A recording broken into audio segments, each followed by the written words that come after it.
Welcome. My name is John. I'm a digital content creator for Purple PTSD and Vikings Territory, and I am joined by Chris Pajak and Steve Hoare of Redman TV and Cover 2 TV. Guys, how are you doing? I'm well, mate. How are you? Thanks for having us. Yeah, absolutely. We're here to preview the Vikings-Packers game. But first of all, both you guys kind of have a unique perspective on the rivalry.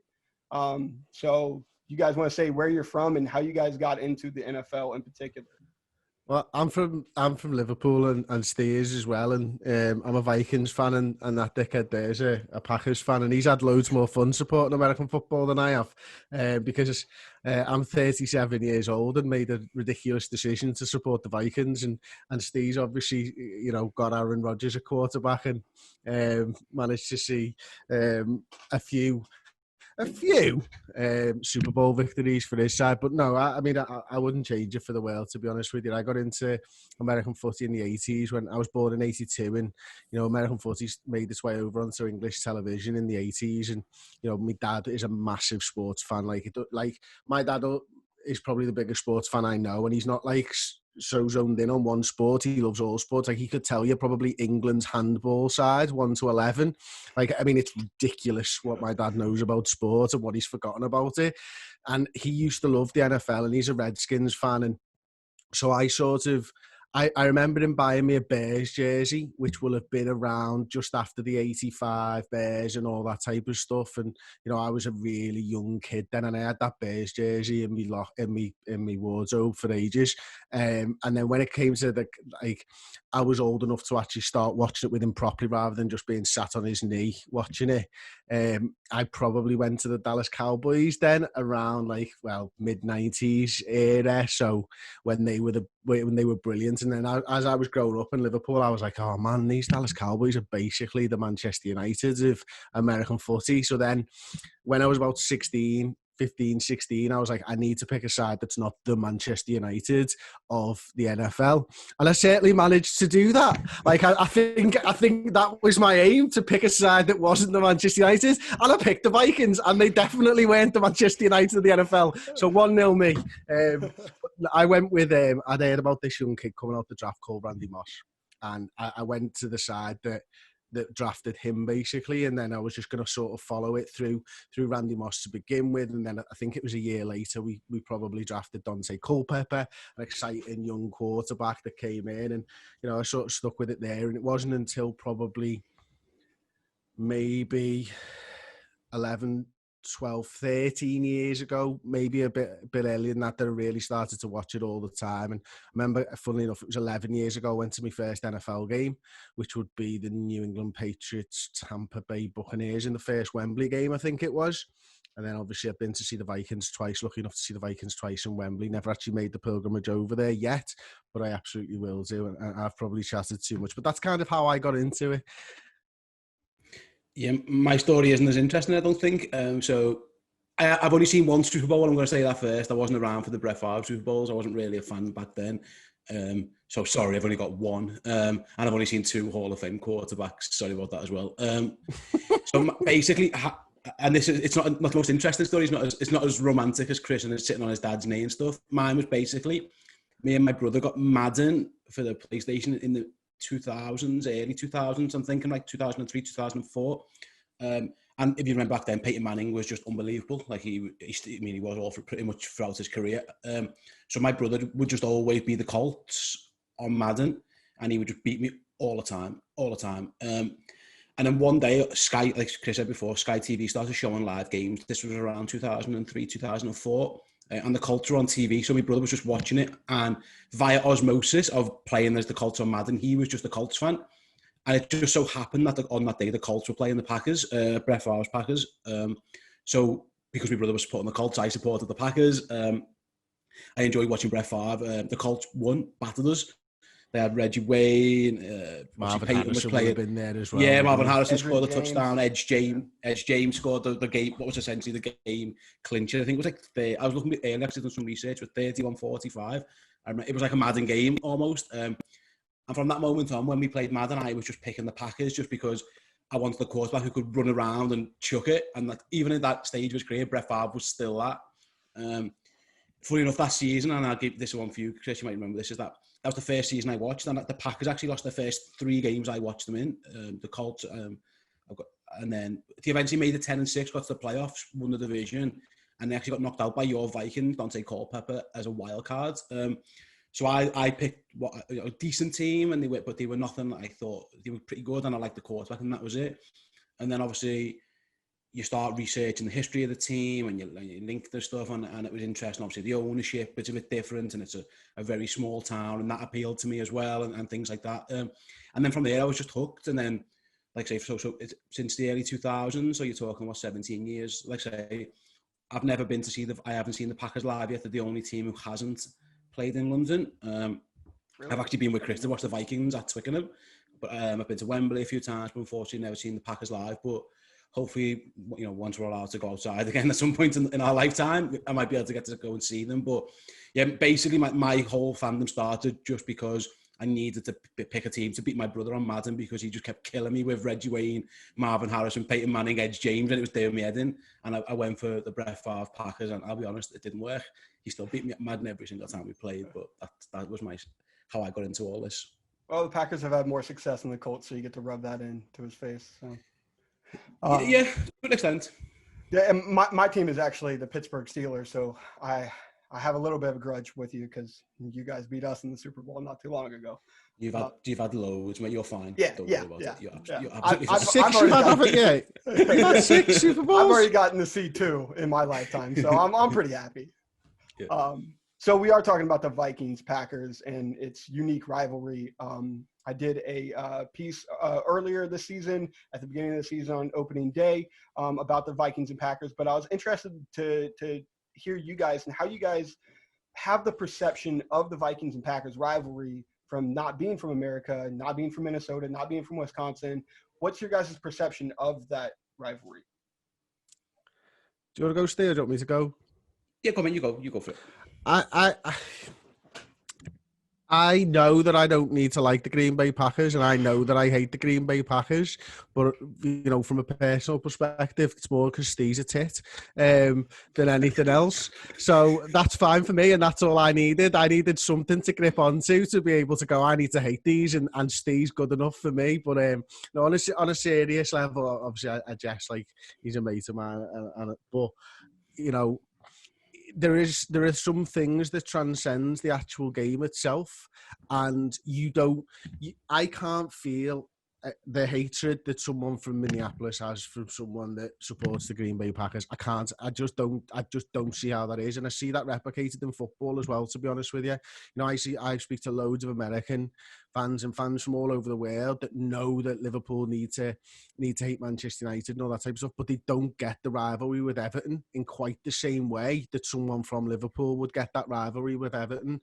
So I think I'm uniquely positioned to say, I know I don't need to like them. I hate them because of that. I feel that in my bones, but there isn't that underlying understanding of the situation as if I was from the city itself. Yeah, I think that's pretty similar for me in that mine's all sport, and I don't like the Vikings, and I want them to lose just because it makes the Packers more likely to win divisions and win trophies and win titles. Like I've never been to Wisconsin, never been to Minneapolis yet, so I don't get the personal rivalry stuff and the proximity. It's pure sport, and for me, like I say, the Packers obviously have the Bears rivalry as well, and it's pretty similar in that. In terms of geography, I'm not going to dislike someone from where they're from in America because I'm just not from there. But for me, it's pure sport, and also a little bit of taking the piss out of Chris as well when they're bad, which is always funny. But it's more, I want the Vikings to lose because for me, they're still the second biggest threat in the division. Well, they're the biggest threat to the Packers in the division, and I've been that way since I've been watching this game, even when the Lions have been pretty good at times, not often. The Bears have been there or thereabouts, but I've never felt they were good enough to win the Super Bowl since I've been watching pretty much. They got to 1, I think. Funny enough, it was the Colts that beat them, but I've never thought they were. I've never thought they were a particularly challenge, but I've always felt the Vikings could be. So for me, it's been more of a sporting dislike where I've wanted them to win, where the other two, I know that I'm not supposed to like the Lions and I'm not supposed to like the Bears, but it's all pure sport to me. There's no emotional, geographical hate, like Chris mentioned before. Liverpool and Manchester United in our soccer or football, and and Everton, that there is a personal something in there that I dislike those people. I dislike going to their stadium. I dislike being in that city of Manchester sometimes because I feel like everyone is a mank or whatever. It's not like that, obviously, but like, for example, I went to a Vikings game with Chris, obviously, against the Browns, and I wore my Packers jersey, and I was very much hoping that the Vikings would lose because it would be fun. But there was no animosity, there was no hatred towards the other people in the stands around us. You know, they were doing the skull clap and all this stuff, and there was no hatred for me. It was just like an enjoyment thing. So you were just a drunk Green Bay Packers fan, to be fair, on that day, mate. I was a very, very drunk Green Bay Packers fan. I had to watch the Vikings beat the Browns. I was going to drink, trust me. But yeah, that's the thing. I don't think there's any hatred. I get it, and when I see, like, I listen to some Packers podcasts or videos like this one, for example, and I understand that the feeling that those people have to each other, and it's quite, I can relate to it, but it's not something I personally feel. So how I'm interested, how, like, would you relate that back to Liverpool with the Vikings and Packers? Like, is that more of a, I guess, Liverpool-Everton, maybe even like Liverpool-Chelsea? Because it's not exactly known as the biggest rivalry for the Packers itself, which is the Bears is known as the more historical rivalry. Do you kind of see the Vikings as like the second biggest rival to the Packers, first, third? Where exactly do you it's second. It's in terms of like the animosity between the clubs, I get it's the Bears and Packers. I get that, but for me, it's always been the Vikings because they've always been better, pretty much, than the Bears. I just don't think the Bears have ever been. They've always had good defense, for example, and even this year they're the same. But I've never once thought they're going to win the Super Bowl. You know, with the quarterbacks they've had and the lack of players, I've just never felt like they were a threat. Where I always felt the Vikings were. There's been, you know, the Vikings have beat the Packers in big playoff games in my lifetime. Usually, when we've gone up against the Bears, we've tended to win in the biggest of big games. It's very, very rare that even, you know, it's been fourth down and Aaron Rodgers has dropped the ball and he still picked up and threw a touchdown to beat the Bears. It's one of those where we just seem to do it. Where the Vikings, you know, I've seen Adrian Peterson just absolutely destroy us. It's just, you know, big games where, you know, Brett Favre comes back and beats the Packers, you know, things like that. I've always felt that the Vikings have been more of a sporting rival. But I guess when you look into it, I would say if the Bears are like the Everton for Liverpool because they're the locals and there's a big hatred, the Vikings probably are a bit like the Manchester United. They're not as successful, obviously, because they've never won. But in terms of they're a better team, there's more, probably better players, there's more to dislike kind of thing. But it is, again, the difference with British sport and American sport is that a local rivalry in America, it's still really far away, and that's quite hard for us to comprehend sometimes. Like, you know, but Wisconsin to Minneapolis is a really far away compared to where we, you know, Manchester. I can leave my house now and be in Manchester in 40 minutes. I could be, without getting a plane. You know what I mean? That's the bad thing. Yeah, I can drive there. Like, whereas in America, usually teams in the same city or really, really close, or even in the same state, they're often not even in the same division. So the two New York teams may be rivals, but they're not rivals really because they're going to play each other.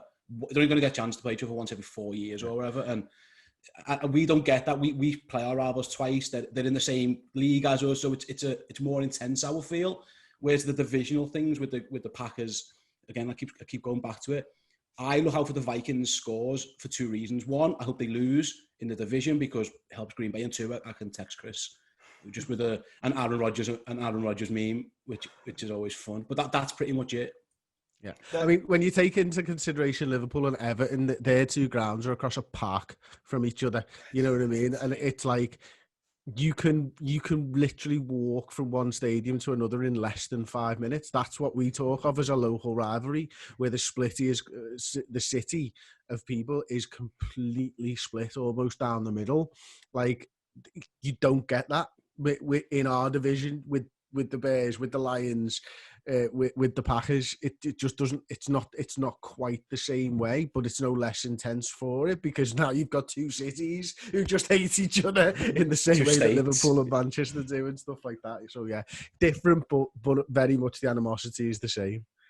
That's a wild concept that I can't get my head wrapped around, is going from one city to another city and be there in 40 minutes without a plane or anything. I can't exactly get my head around that. But so we are talking about the Vikings and Packers game.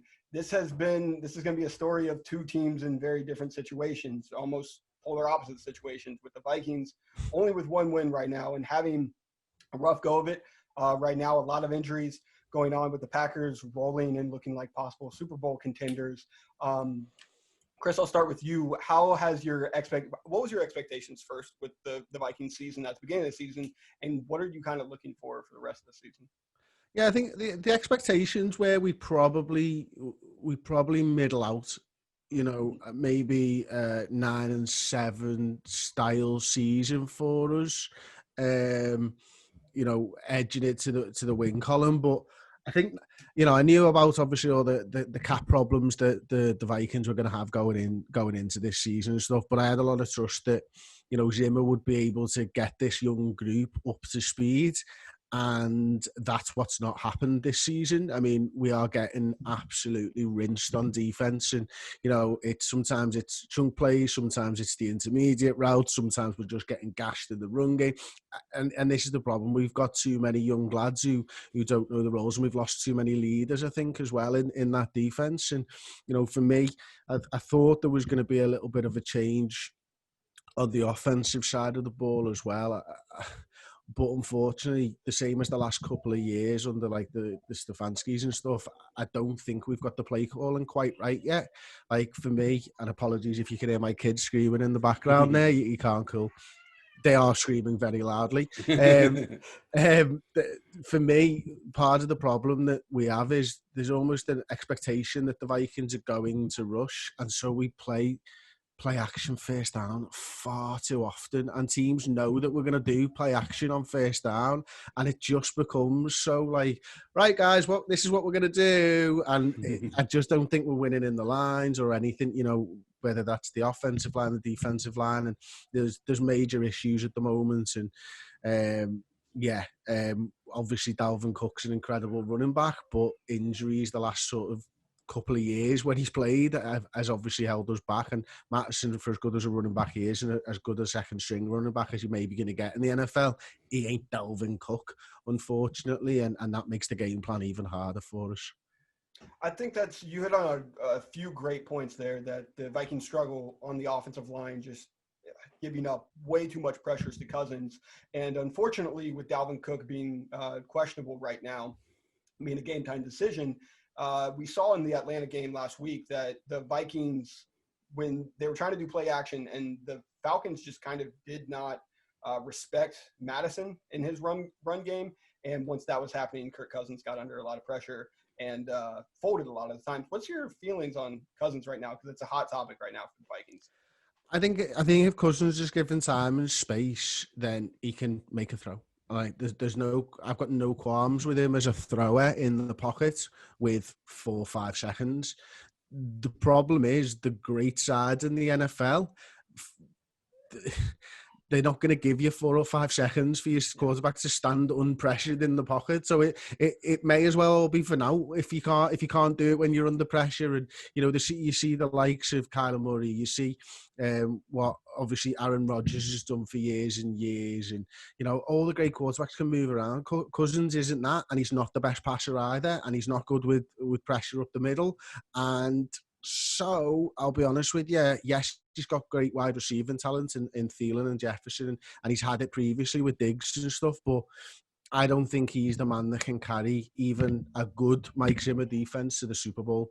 That's just my personal opinion of him, and I've been up and down on him. At times I've thought he was really good, and at times I've thought he's a useless waste of space. And to be honest with you, I'm kind of back in the useless waste of space column at the moment.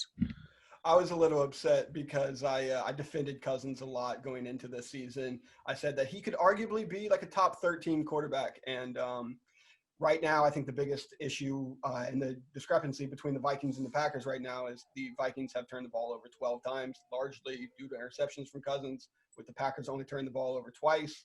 Steve, you got a amazing possible MVP candidate quarterback right now. How are you feeling 5-1, having a spectacular season?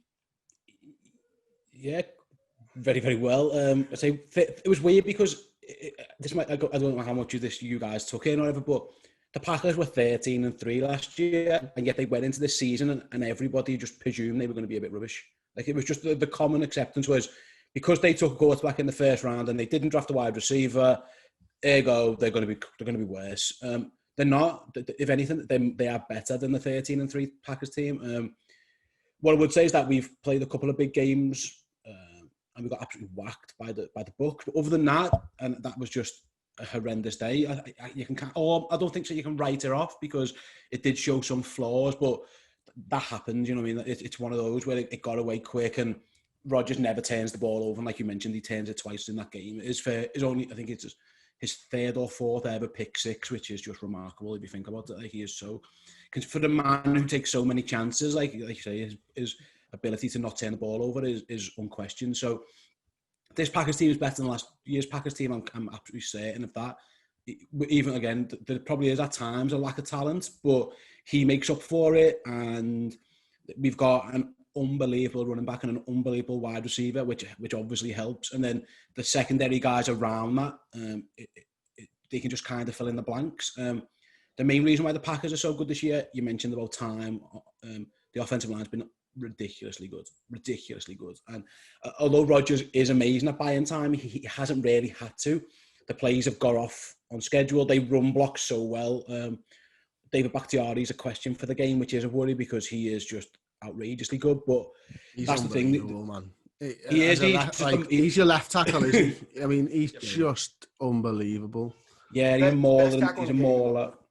Yeah, he is. He's a mauler, and he doesn't give up sacks. He doesn't give up pressures, and so that's what I'm saying. Rodgers, as good as he is, he gets that extra second. For example, you mentioned Kirk Cousins before.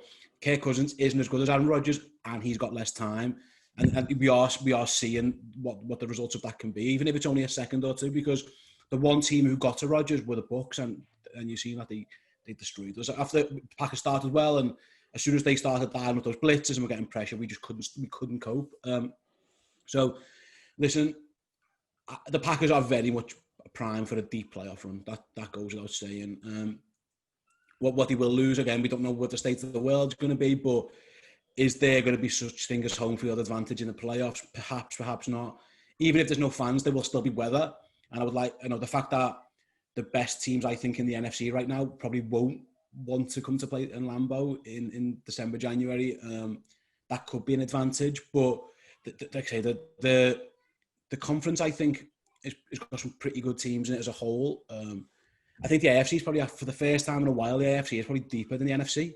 And that is very, very rare that we've seen that. But this year, I would say that's probably true. So I think the Packers are very much primed to go very, very far in the playoffs. But we saw the other 2 weeks ago that if a team can be physical, the Packers aren't very good at dealing with that.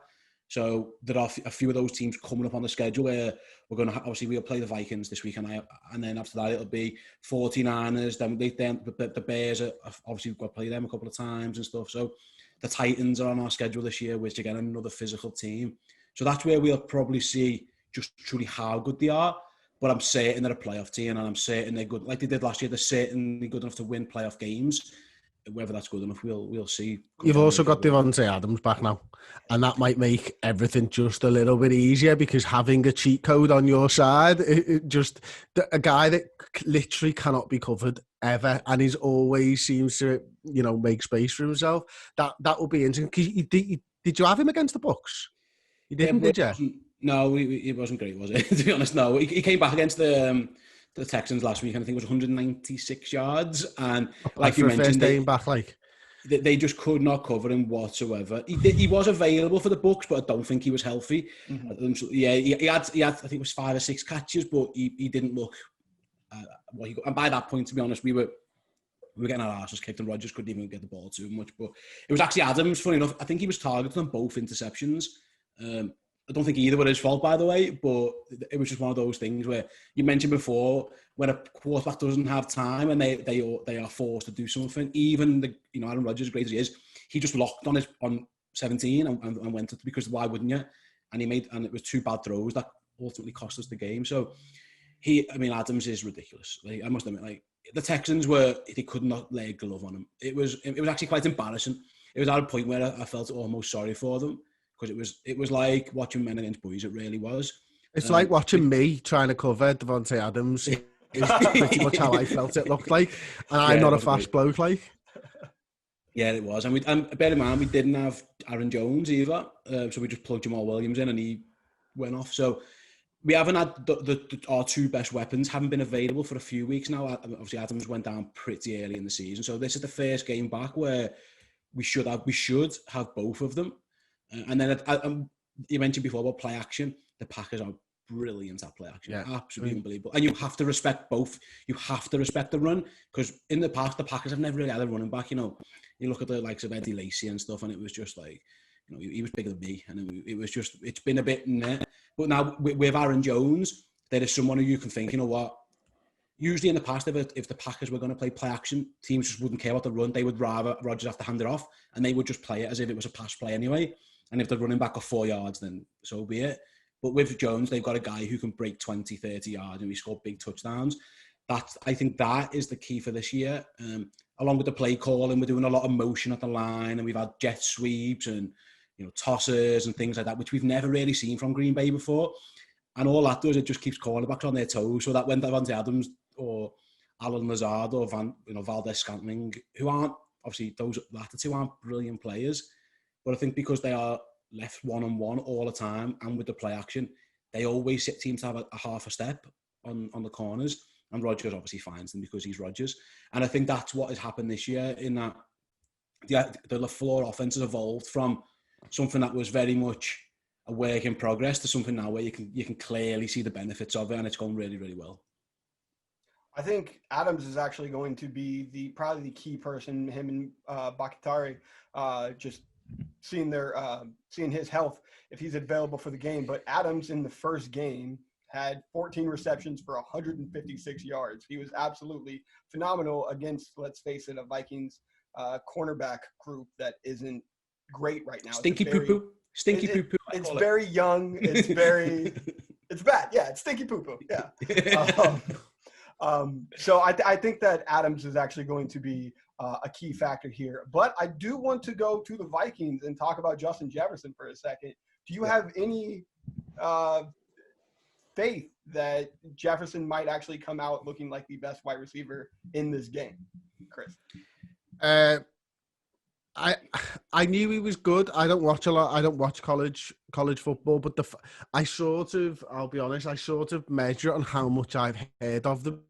If I'm hearing a lot of them, then, you know, and then obviously you see him play, and that's the thing. Now Game Pass has given us all the ability to, you know, 10 years ago I would watch the Vikings when they were on telly, but Game Pass has given us that option for the last five odd years where you can just watch every single Vikings game. So you see Justin Jefferson, he shows up on tape big time, doesn't he? And, you know, when I was really concerned when we obviously let Diggs go, because it was Diggs and it was Thielen on either side, and they were a great complement for each other. And, you know, you start the season, Thielen comes out firing a couple of little splutters every now and then. Now I'm looking at it from a fantasy perspective and going, if I had Thielen or Jefferson, I'm probably going to say that Jefferson scores more points between now and the end of the season. Thielen's still going to be there. Thielen's still going to be a cash puncher, you know, whatever. But now Jefferson's the guy that can blow a defense open, and that's the big thing, because if you can get a defense respecting Justin Jefferson, and you've got Dalvin Cook in the run game, and it's how it all melds together, isn't it? That's what a great offense is. It's not one or two great guys. It's what Jefferson and what Thielen are going to be able to do for the run game, and what the run game can do in turn if that's playing well for Jefferson and for Thielen. So I think Jefferson's absolutely incredible. I think there's loads of wide receivers right now that are showing up that are absolutely brilliant this season. I mean, I know he didn't have a great weekend last time out, but Claypool, man, I mean, what unbelievable talent for this that you guys have got over there. I mean, you see Curtis Samuel doing mad bits for the Panthers now as well on Thursday Night Football, getting his 2 TDs and, from my college, you know, running between the tackles. I mean, just crazy. And this is it. We're living in a time when we're getting to see some of the most exciting offense, you know, in the NFL's history, aren't we? So Jefferson's going to be there. He's going to be there for a long time, but there's going to be a load of lads that are going to be there at the same time, I think. I'm interested to see exactly where the Packers put Jair Alexander, because if we were just taking PFF's ratings right now, Jair Alexander is rated as the number 1 corner in the NFL, while Justin Jefferson has actually been the number 1 wide receiver in the NFL. So I'm interested to see if the Packers put that respect on Jefferson or if they still put the respect on Thielen, because there's an argument that he's still the team's number one wide receiver.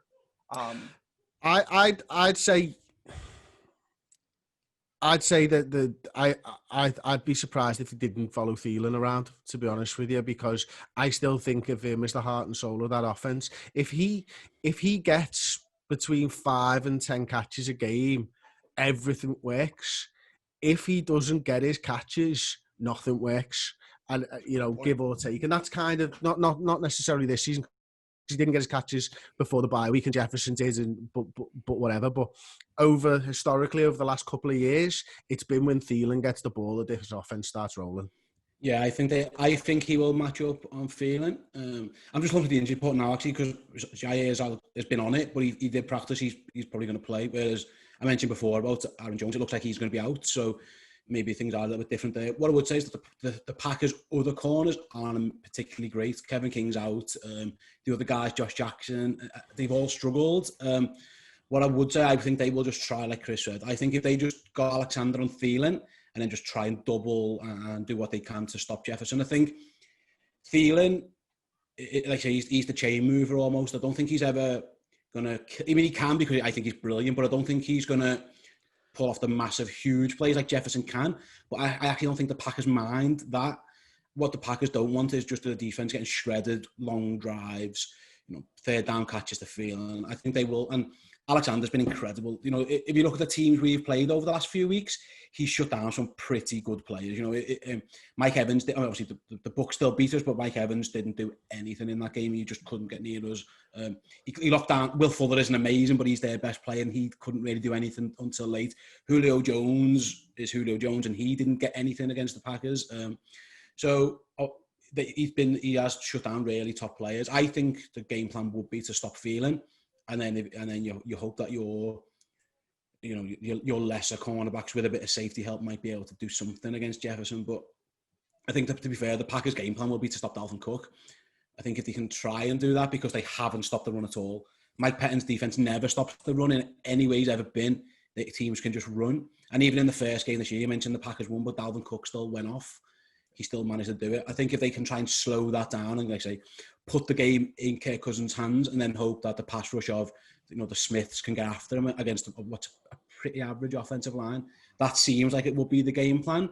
But like I say, the Packers are banged up on that side. There's no doubt about it. They're not going to be, I don't think, as strong as they were in that first game. And even then, they weren't brilliant. It turned eventually into a little bit of a shootout. But yeah, Alexander's been incredible, absolutely unbelievable. Like the Packers' cornerback drafting hasn't been great for a long time. Actually, it's been pretty crap. But they hit on him. In general, to be honest, their first round picks in general haven't been particularly impressive. But they definitely got a star in Alexander. And he is one of the reasons why they are performing so well. That he has been able to... Too often the Packers, the other team's star receiver just went off. Like Julio Jones in playoff games has just absolutely dominated the Packers, for example. And now we can just have someone who we can just match up one-on-one and let everybody else kind of worry. And that's kind of where we're at now. So fingers crossed it plays out that way. What's your guys' predictions for the game? I'll go first. I think we'll win. I think we'll win. I'm pretty confident about that. And I don't mean that... Well, in fact, no, I do mean it a little bit disrespectfully, but I would back the Packers against pretty much any... Unless there is a team I think can come out and absolutely kick their ass, like physical and be bullies. Steelers. I would back the... Yeah, absolutely. I would back the Steelers for now to be the Packers. The Bucs did it. Really good defenses. I mean, the Bears come up in a few weeks' time, and that might be one. But they've got no offense, so that's not too big a worry. But I think I don't mean to say soft, because I think soft is hard. But I'm going to say soft. I think there's a little bit of. I think soft is hard. I was going to say something. Yeah. Okay. I think soft is harsh. I think there's a softness to the Vikings where I think the Packers don't have to worry too much about that, and therefore I think they'll win. Yeah, Chris, what about you? I think Steve's right, to be honest with you, mate. And my one win this weekend will be the "you think soft is hard" line to Steve, because the Vikings ain't going to be able to do it, which is why I went for it, and I had no problems going for it. But no, I think for us, it's whether Dalvin Cook's going to be available. If Dalvin Cook's available, we've got a shot. But that defense and the way that the Packers offenses look right now, and what Steve was talking about before, I think is what's changed most about the Packers. Last year, for me, Rodgers didn't look comfortable in that offense. Now that offense looks like it's LaFleur's offense, but Rodgers just put some of his favourite plays in there as well, and they've clearly worked on that play action, and they've taken a bit of Sean McVay's play action style in there, I think, as well, where the run and the pass look exactly the same now, and I think that's what you've got to respect it with is, with or without Jones. I'm not sure our Vikings, the rookies on that defense, are going to be able to recognise, is it a rush or is it a pass? And I think the steamroller us, and I think we are soft. And I think something needs to change. And it wouldn't surprise me if we don't get a few wins under our belt whether Zimmer goes this season, because I trust that he'll be able to sort of turn that defence around and he'll be able to mould them into a unit over the next couple of years. But it's whether we've got the time to do that. I mean, we're already crunched on cap spaces, weren't we? And right now we're paying a lot of players a lot of money, and we're not getting the results for it. Well, you're worried about soft, but soft is hard. You got to always remember soft is hard. But thank you guys for doing this. Thank you guys for giving me your insight. I think you guys have a unique perspective. I love everything that you guys do. Do you guys want to plug everything that you're doing if anybody that's watching this doesn't already know? Yeah, if you like footy and you like Liverpool Football Club, then come over and watch the Red Ben TV. It is a fan channel. We follow the club up and down the country when we're allowed, and we talk about Liverpool Football Club a lot. It's youtube.com/the Red Ben TV. Yeah. Lastly, if you guys real quick had to pick a football club to represent both your teams, what do you guys think each one would be? I think the Packers are very much like Liverpool, actually. Deep history, deep connection with the public, and they were rubbish for a while and now they're good again. So I think I would go. That's pretty good. The Vikings are very much like Everton. Everton have won the title 9 times, though, Steve. So, I'd probably go for that. That's fair. Thank you guys for doing this again. Thank you so much. You're welcome. Cheers, man.